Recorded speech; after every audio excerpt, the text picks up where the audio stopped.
Assalamualaikum yana qaysarlik Uyg'ur qarindoshlar. Hozir vaqtinglar xayrlik bo'lsin. Men bu tunji qitimliq videoda hozirgi sun'iy idrokning bir turi bo'lgan LLM, ya'ni til model to'g'riliq dastlabki tushunchani elib berishni to'g'ri topdim. Ham temamizga kelsak, bu LLM, ya'ni Large Language Model. Hem de Uyghur desek, ben özüm kılgan tercüme bu. Çoğun hacimlik til boğuluk edip. Hem de bunun bilen sun'iy idrakning qanda münasibati var. Bu Nemo degenlerini tövendeki 5 türlük neslini düşündürmekçi. Yani LLM nereden degen Nemo, nereden kelgen, nereye bağmakçı. Azık basqışta yak, azık bu şaraytta nereye bir toxtadan, nereye barı dobun dinkin.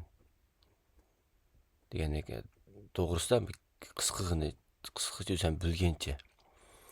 Shundan to'rtinchi kelganda nimaga yaraydi, qanday ishlar o'zi chiqaradi degan vaqtda savolga javob, mazmunni yig'inchoqlash, tarjima, kod yozish, hamda bu yerga ma'rif deganim o'ziga o'rganish degan gap qartildi. Bu nereden kelgan degan gapga nisbatan savolga javob degan bizning tilimizda savolli bo'lsa javob chiqadi degan gap bo'ladi-da. Hamda javob chiqdi degan gap, hamda bir narsa, masalan, bilmagan narsani savol degan bilmaydigan narsaga nisbatan qo'ydigan narsa-ku. Shu ma'noda aytganda, hamda bu savolga javob bilan ma'rif degan ikkisi hamda bir deb tushunsak, bu hisobda o'ziga o'rganish degan gap bo'ldi deb o'ylayman. Hangi ahirda qanday ishletildi degan vaqtda bu hamda bu Meta, yani Facebook şirketi yoki undan boshqa nurg'ulg'an shirkatlarning ichitilgan modullari bor. Shuni kompyuterga tushirib, to'rsiz holatda ishlatga bo'ladi. Ya'ni hozirgi ChatGPT degandek shular ham ChatGPTga yetmasmi? Ama to'rsiz o'zining kompyuterda ma'laydigan modellarni ishlatga bo'ladi hozirgi bosqichda har qanday odam. Shu sababdan 5 turlik mazmun bo'yicha qisqacha tushuntirish ilib bormi. Birinchisi LLM degan nima? Degan vaqtda LLM degan shu ustiga yozib qo'ygan ChatGPT PALM, LLama degandeklarninki ham umum atalishi-da bu. Shu shirkatlar yasagan til bu modellarininki umum atalishi. Ama aniqlanmagan vaqtda LLM deganimiz hamda cho'nqur o'rganish algoritmining bir turi. Ya'ni cho'nqur o'rganish, ya'ni deep learning ning bir turi.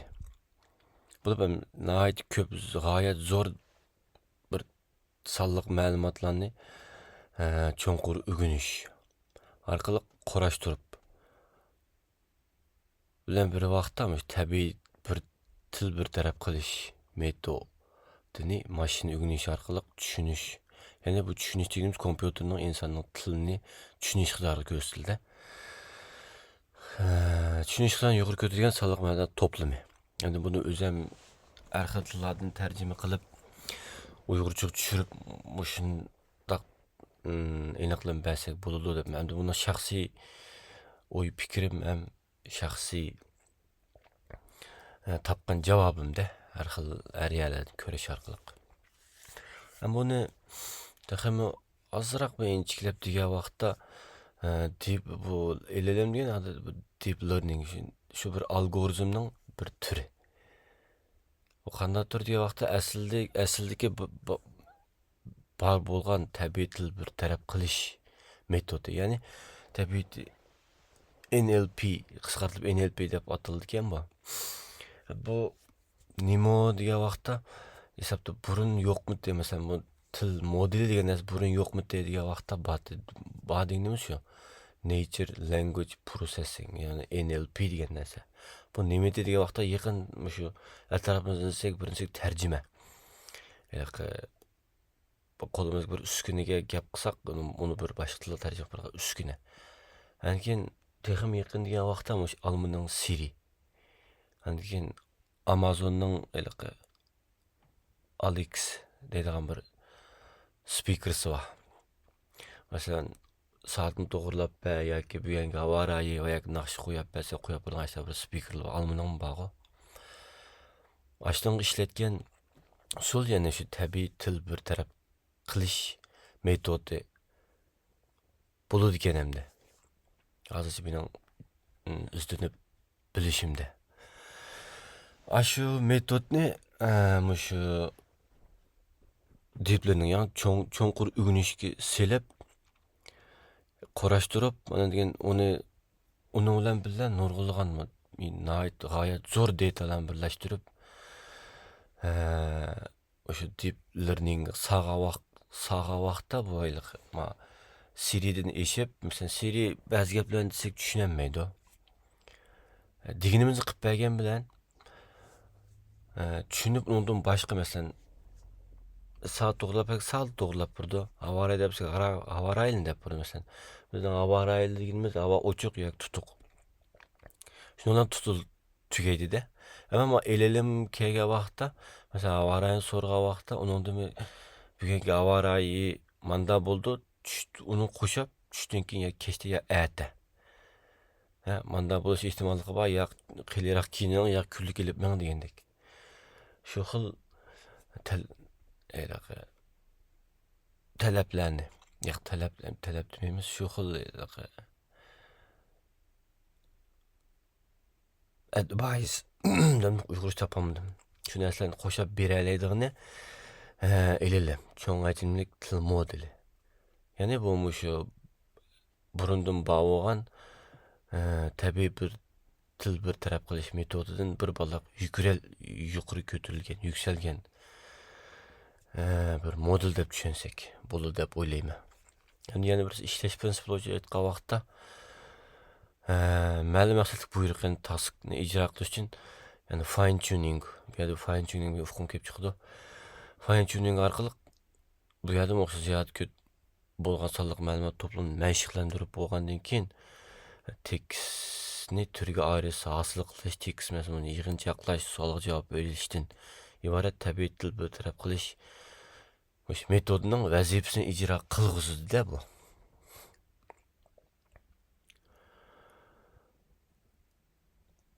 Endi bu cho'ng hajmli til modellari masalan, boya aytgandek NLP, an'anaviy tabiiy til modelini sezgan vaqtda 3 xil elementni g'oyat zo'r cho'ngaytganlik uchun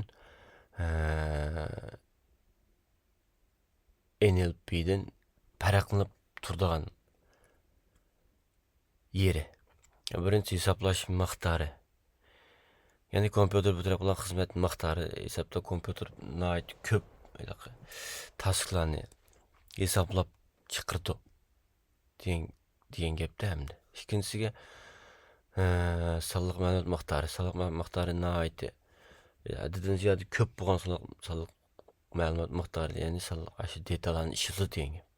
Shunisi parametr. Endi parametr degan vaqtda shu sonliq ma'lumotni shu kompyuter o'zi tuniydigan holat keltirgan narsaning o'zini ham parametr soni bo'ldi. Shuni parametr miqdori. Nihoyat ko'p parametr miqdori ishlatadi.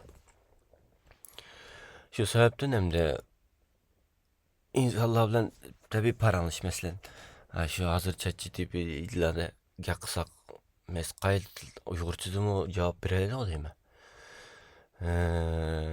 Ovozliq hamda xatni besib baqqan xatni masalan xat yozsak uyg'urcha so'z javob beradi.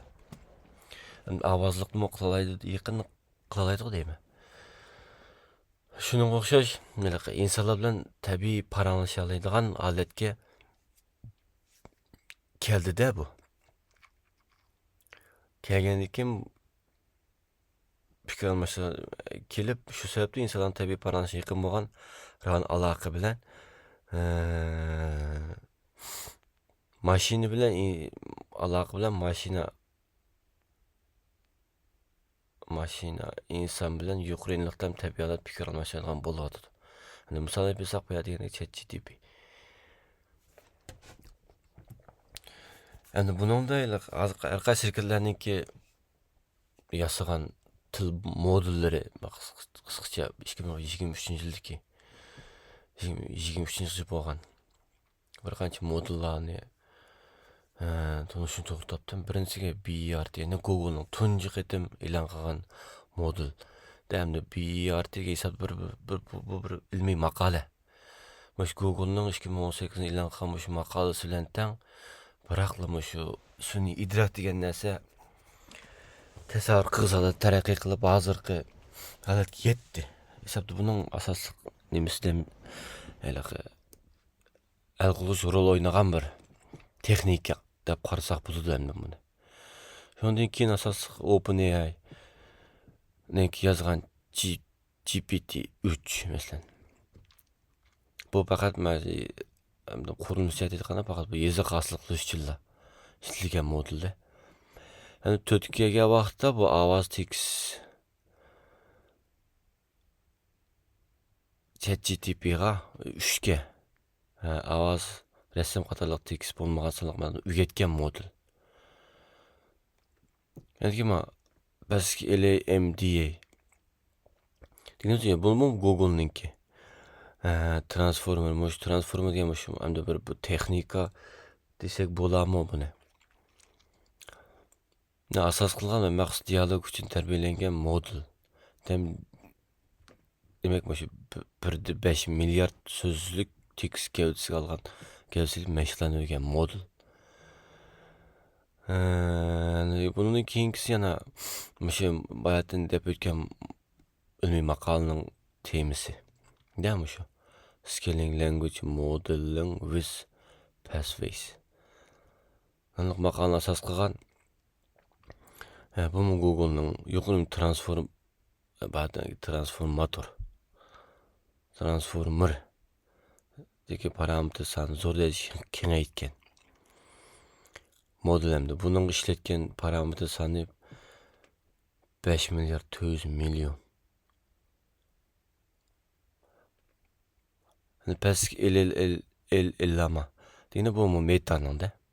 Hesab GPT-3ni asas qilgan modul. Endi bu ochiq manbali ekan, buni xohlagancha adam tushirib ishlatib bo'ladigan modul. Qolganlari ham masalan maktab Nvidia'niki o'zininki yasagan modulsi. Menga Ansurfik şirketning yasagan modullari, demak GPT-3, GPT-2ni yasash qatnashgan injenerlar ijod modul. Qatorliq şu modullar. Hem bundan nurg'ulgan modullar bor, hem shaxs yasagan modullar nurg'un e'lon qilgan.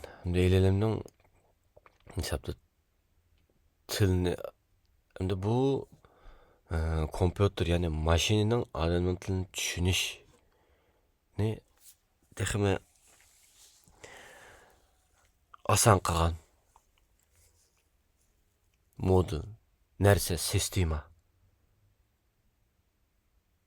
desek bo'ldi deb o'ylayman. Endi bu nereden keldi degan kelgan vaqtda bunu shu nereden keldi desek shu OpenAI, Google, Meta qatorliq shirkatlar yasadi degan ham tunji bir javob bo'lishi mumkin. Ham azroq men chiqib aytgan vaqtda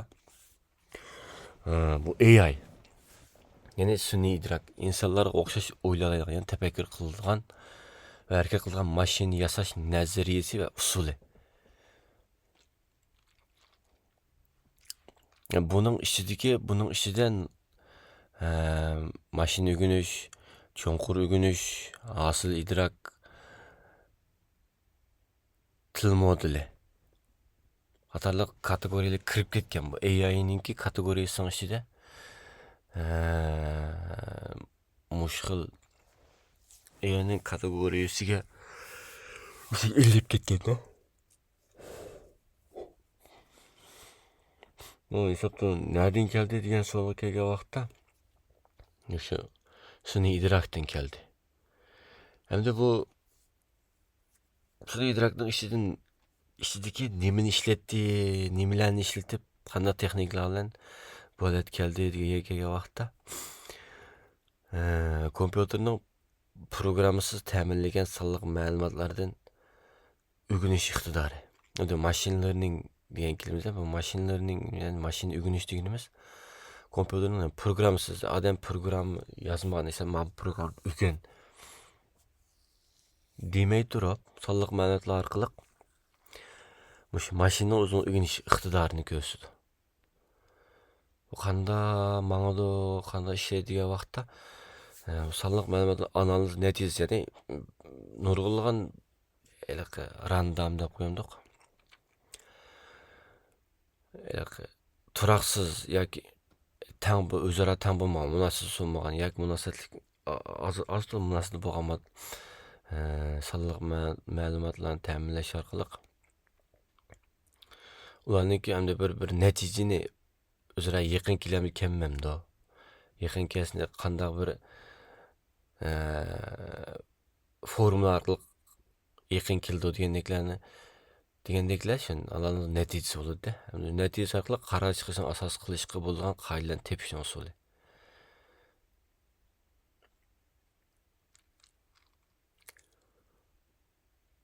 Ya'ni sonliq ma'lumot analizining natijasidan qaror chiqıyor. Shu natijadan qanday qaror chiqaman ya data bo'ladi yoki bo'lmaydi. Yoki xato yoki to'g'ri. Dendi qaror chiqarishni shunday gap bo'ldi. Qaror chiqarishning asos qilish bo'lgan qoida prinsip, ya'ni bu matematik formulani o'zi tep chiqadi. Tep chiqishning usuli bu mashina o'rganish bo'ldi. Mashina o'zi qiladigan ish bu. Odamsiz yoki programmasiz. Buni texnik ishkilab kirgan vaqtda buni texmo ishkilab o'rgatish uchun mana deep learningga keladi ekan bu. Endi bu cho'nqurlab o'rganish degan nima degan vaqtda kompyuterning murakkab vazifalarini o'rganish uchun transformator va Google'ning e'lon qilgan texnikasi qatorliq transformatorni ishlatib, ya'ni bu transformator qatorliq sun'iy nerv o'rganish uchun transformator qatorliq sun'iy nerv to'rini ishlatib inson miyasini tahlil qilish. Asas nima ish qildi degan vaqtda sonliq ma'lumotlar turiga ariydi. Arib tonish o'lchimi turiga arisa tonish o'lchimini sonliq ma'lumot o'zi payqaydigan mashinaning usuli. Buni keyingi kelgan vaqtda generator AI ya'ni aslidak. Ya'ni o'sha LLM'ning o'zi. Faqat LLM degan faqat til, yoziq bir taraf qildigan model-da bu. Bundan boshqa bir rasm hozirgi rasmni hosil qildigan videolarni gap orqali rasm, gap orqali so'z yoki xat orqali so'z video rasmlarni hosil qildigan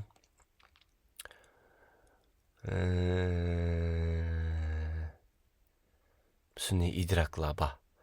Bugun tushundirmoqchi bo'lgan LLM deganimiz faqat yoziq qilam ishlaydigan model-da bu. Nereden keldi? Keyingisi kelgan vaqtda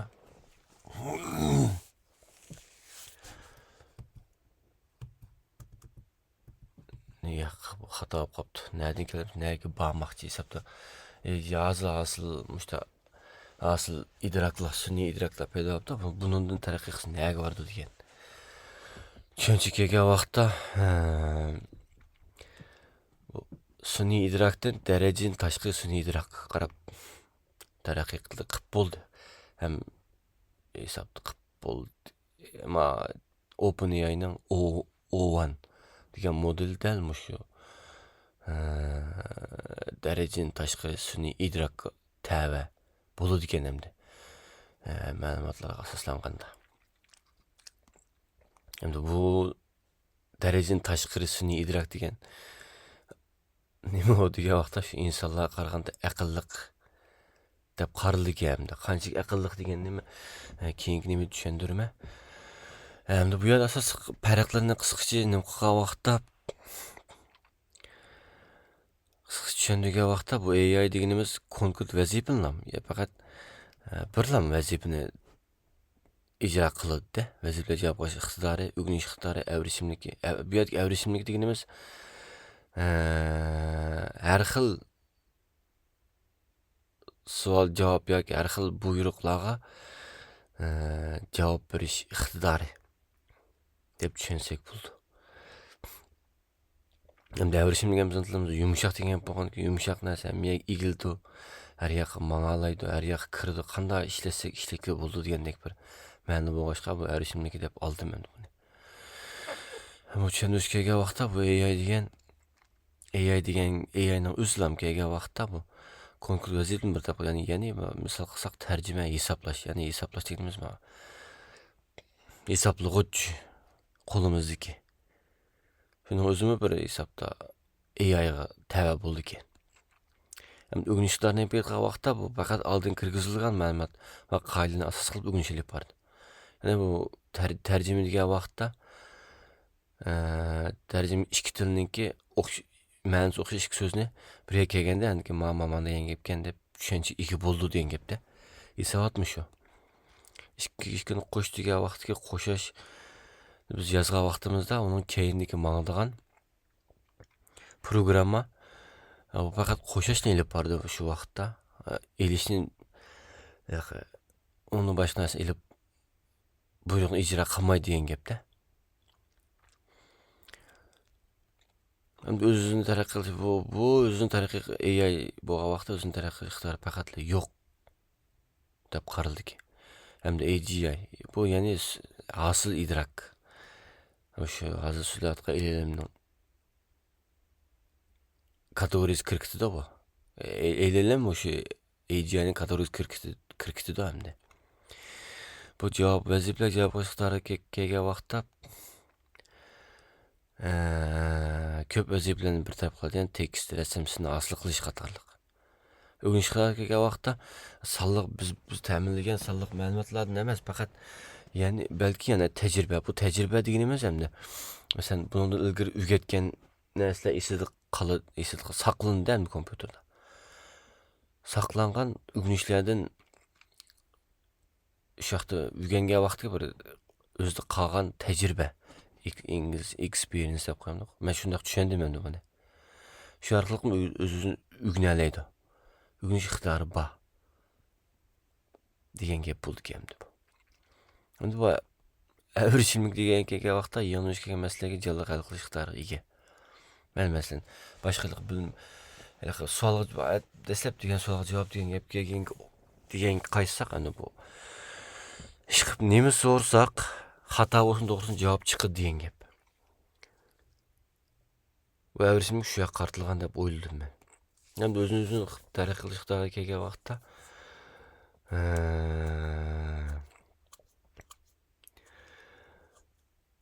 biz ta'minlagan narsalarni yoki o'zi burun o'rgangan narsalarni o'zini taraqqiy qildirib mang'alaydi. Ammo bir cheki bor, bir chekka to'xtab qoldigan bir yeri bor ekan bu AGI'ning. Endi AI ya'ni darajadan tashqari sun'iy idrok kelgan vaqtda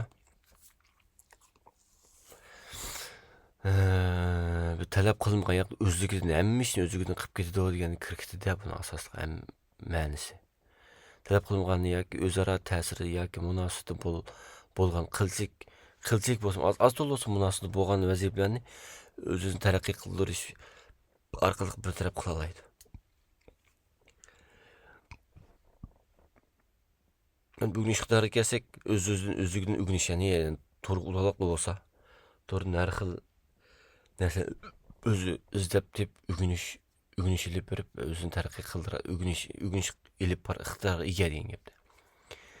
Endi bu evrishim deganda bu nihoyat qo'rqinchli ham bir jalliq narsa deb qaraldi ekan. O'zini taraqqiy qilish tarafida buni demasakmi, o'zini taraqqiy qilishda bizning esa buyruq yoki nazorat qilishimizni hojati yo'q.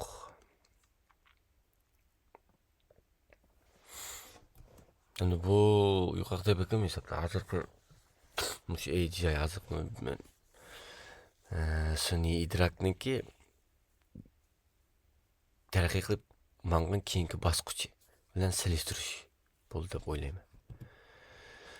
Endi bu nega bordi degan texim cho'nqurlab tushundigan vaqtda bu dastlabda endi bu AI desek to'g'ri bilan bo'lmamdi. Masalan, dastlabki hozir burun ishlatib kelayotgan Google, izlash motori deymiz-ku.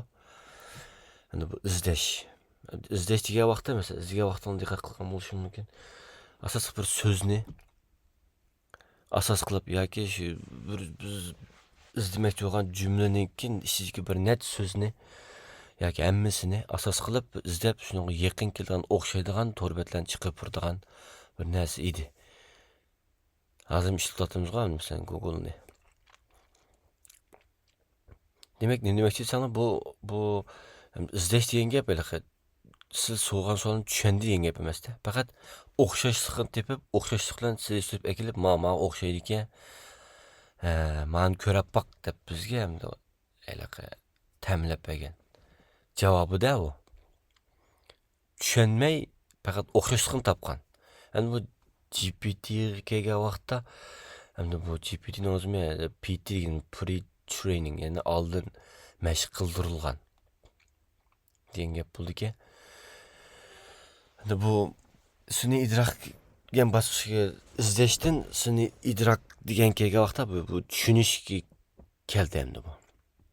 Masalan, bizning so'rgan savolimizni tushunib, andan keyin javob qaytardi. Izlash motoridek o'xshashlikni deb bizga tep berish emas. Rasmiy gapni tushunib, tushungandan keyin shu savolga javob qaytarish ixtiyori ega bo'ldi endi. Endi bu GPT deyimiz AGI, ya'ni sun'iy idrok. Bundan keyingi o'tgan vaqtda esa yana darajadan tashqari sun'iy idrok. Endi bu OpenAI'niki O1. Endi bu taxminan Kona O1 degani hozir o suriga keldi-ku deyman, ishtaroq esimda. Endi bu O1 kelgan vaqtda rasmiy o'ylash, odamlar tafakkur qiladi, ixtiyorni o'zi ixtiyorni mashq qilib shu darajaga yetibdi endi. Endi buning misoli sifatida mana chiqargan rasm shu Yapondagi magnat desek to'g'ri bo'lamdiki, hamda SoftBank deb cho'ng shirkatniki, hisob texnik shirkatniki bosh CEO'si niki bir har yili bir qildigan bir yangilikni tushundirgan bir programmasi bor. Aslında ishlatgan rasm bu. Bu nima hamda yaponcha to'g'ri tushuninglar hamda buni tarjima qilib bo'larmidim? Hamda buni nima deb o'tsanglar, shu GPT-4o hozirgi ishlatayotgan haqsiz nusxasi mushugi deyman. Buningda qiyin masalalarga to'g'ri javob berish nisbati. Ne ko'rsan grafik ekan bu. Hesapda bu qiyin savollar degan hesapda doktor seviyesidagi fizika, ximiya, biologiya seviyesidagi doktor seviyesidagi savollarga javob berish, to'g'ri javob berish nisbati. Buningki GPT-4o ga o degan 56% bo'lgan bo'lsa, Semunkan odam. Shu doktor unvoni bo'lgan fizika, ximiya, biologiya. Hamda olim desek to'g'ri bo'lmadim. Kasbiy doktor, kasbiy odamlar ishlagan vaqtda 70% to'g'rilik nisbati. Endi o'van kelgan 78%, ya'ni odamda eshib ketdi degan gapda, 8%. Bu ASI degan narsa. Endi bu matematikaga kelgan vaqtda endi matematika degan qo'shish elish odatga kelsa boshqalar asosiy odam o'ylanadigan, tafakkur qilish, unday tafakkur qilmas javob chiqmaydigan bir fan deb qaraldi. Shu sababdan buni ham selishtirish sababmi shu GPT-4o-niki shu matematikalik savollarga to'g'ri javob berish nisbati 13% bo'lgan bo'lsa, O1 yani 83% bo'lganda xeyli cho'ng farqda bu. Demak, hozir tushuntirayotgan, so'zlayotgan AGI, yani içindeki LLM tushunish bosqichini o'tab hozir tafakkur qilish, odamlarning mengistim eshib ketgan ahvolda tafakkur qilib, shuni to'g'ri javob topolay qadar yetibdi deganni tushuntirdik hamdi. Hamda astiga kichik azliq bilan yaponcha bu hamda balkim inglizcha tarjimasi, har xil tillar tarjimasi chiqdi deb o'ylayman YouTube'da. Qiziqsanglar ko'rib baqsanglar bo'ladi. Hadi bu nimaga yaraydi degan oxir bosqichga kelgan vaqtda savolga javob. Savol javob degan dastlab deb o'tdik, bu bizning tilimizda savol javob degan savol degan bilmaydigan nimalar bo'lsa chiqib javob chiqadi degan gap. Savol javob ilish degan gap bu mashinaga nisbatan kompyuterga masalan. Adamning so'ralgan savolga kompyuter javob berishi, to'g'risi xatosi chiqib javob chiqishini o'zi bir cho'ng ish. Qarilyapti-da hozir. Savol javob berish, savol javob berish ma'nosini cho'ng qo'ramdi. Nimaga ishlasak, ish qilib odamga qalsa nima kelgan bo'lsa, shuni javob chiqadi, hisobda javob chiqadi degan gap, bu narsa o'rganamiz degan gapda. Hem to'g'ri xatosini o'zimiz ilg'olamiz hamda. Bu modeliy qilib bo'ladi to'g'ri xato savol olgan javobning to'g'ri xatolik nisbati. Ya savol to'g'ri ala oldikmi yo'qmi degan hamda modeliy qilib bo'ldi. Qancha cho'ng hajmdagi modullar bo'lsa, to'g'rilik nisbati qancha yuqori bo'ldi. Adam cho'ng hajm bo'lgan kompyutermi, cho'ng bo'lmasa mangmaydi degandek. Endi bu yerda nurg'un sabablar bor. Buni keyingi videolarda barabar tushuntirib, menga shu o'ylashyapman hamda. Hamda o'zligida o'rganish deganimiz bu kompyuterning o'zligida o'rganish emas, ya'ni insonlar odam bizningki, o'zimizniki, masalan, ingliz o'rgandik deylik, ingliz o'rganamiz va yoki boshqa kasb o'zimizning kasbini texnik qilayotgan ishlarni texmo yaxnatiga uchun o'zimizni kasbini texmo cho'nqurlab o'rganamiz. Deganki o'zimizning o'rganishiga bog'liq bu. O'rganishdagi o'zligida o'rganish degan gap qartilgan. Hesapda muallim ketmaydi ya kurs putulish ketmaydi. Mushu bir modulni kompyuter tushiriblar. İngilizce sinab baxtım. Xil ravrs ma'lumsiz ma'lumlik o'rgatgandimmi, ravrs o'yanga bo'ldi deb his qildim hamda. Nima kerak degan vaqtda hamda hozirgacha til moduli bo'lg'achqa, faqat tilga munosib narsalarga ham ishlaydi. Masalan, gap so'ralgan savolga javob berish yoki tekstga aylantirish va yoki tekstlarni mazmunini yig'inchoqlash degandek tekst qilam ishlaydi bu LLM degan narsa.